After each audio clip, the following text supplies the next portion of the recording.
সময় থাকলে ঘটনাটি পড়ুন। একদিন রাতের বেলা নবীজি সাল্লাল্লাহু আলাইহি ওয়াসাল্লাম আরবের গলি দিয়ে যাচ্ছিলেন। হঠাৎ এক ঘর থেকে অসহায় এক কান্নার আওয়াজ শুনে নবীজি সেই ঘরে গিয়ে দেখলেন একজন হাতে চৌকি হাত দিয়ে আটা তৈরি এক যন্ত্র ঘোরাচ্ছে। নবীজি সাল্লাল্লাহু আলাইহি ওয়াসাল্লাম তাকে জিজ্ঞেস করলেন, কি হলো, তোমার কান্না করছো কেন? প্রতি উত্তরে তিনি বললেন, আমি মক্কার সর্দার উমাইয়ার ক্রয় করা গোলাম। ইসলামের প্রাথমিক সময় অনেক যন্ত্রণায় আছি আমি। সারাটি দিন মাঠে তার ছাগল বোমা চড়ায়, আর রাতে সে আমাকে দিয়ে গম থেকে আটা তৈরি করায়, ভালো করে খেতেও দেয় না, ঘুমাতেও দেয় না, শরীর খুবই অসুস্থতা বোধ হচ্ছে।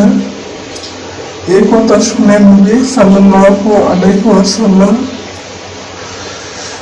সে ব্যক্তিকে মাথায় হাত বুলিয়ে দিয়ে বললেন, তুমি কিছুক্ষণ আরাম করো, আমি তোমার কাজ করে দেব।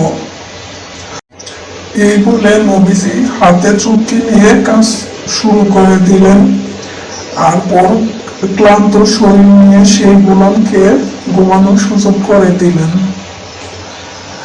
এইভাবে প্রতি গভীর রাতে নবীজি তার ঘরে গিয়ে তাকে সাহায্য করতেন এবং নিজে কাজ করে তাকে ঘুমানোর সুযোগ করে দিতেন। একদিন সেই গোলাম বলে, সাবধানে থাকিয়েন, এইখানে নাকি এক মুহাম্মদ আছে, তার থেকে দূরে থাকবেন। সে নাকি অনেক বড় জাদুকর, তার কাছে যে একবার যায় সে নাকি ফেরত আসতে পারে না। ওর ধর্ম গ্রহণ করে নেয়। এমন কথা শুনে দয়াল নবীজি মুচকে হাসলেন। গোলাম বলে, আপনি হাসছেন কেন?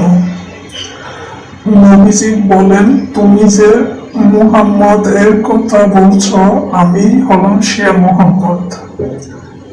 এই কথা শুনে নবীজির সুন্দর চারিত্রিক বাস্তব প্রমাণ দেখে ওই গোলাম অজুর নয়নে কান্না করতে লাগলেন। সাথে সাথে নবীজির কাছে কালিমা পড়ে মুসলমান হয়ে যান। সুবহানাল্লাহ, সাল্লাল্লাহু আলাইহি ওয়াসাল্লাম। নামাজ বাদ দিও না, এরপরের চেয়ে উপরের জীবন বেশি সুন্দর। ভিডিওটি ভালো লাগলে